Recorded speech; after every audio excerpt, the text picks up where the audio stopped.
এক সময় মঙ্গলের লাল সৈকতে ছিল বিশাল সাগর। ঢেউ খেলতো স্বচ্ছ জলে। অদ্ভুত সব প্রাণী ঘুরে বেড়াতো এখানে।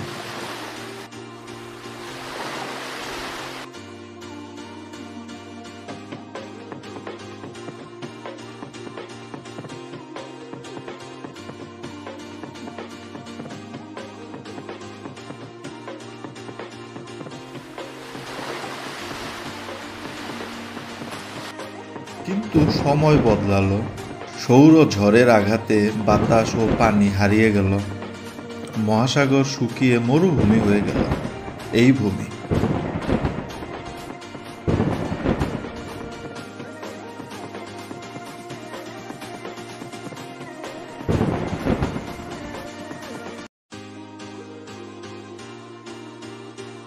আজ বিজ্ঞানীরা খুঁজছেন সেই হারিয়ে যাওয়া জীবনের চিহ্ন। একদিন মানুষ আবার দাঁড়াবে এই লাল সৈকতে, হারানো ইতিহাসের সাক্ষী হয়ে।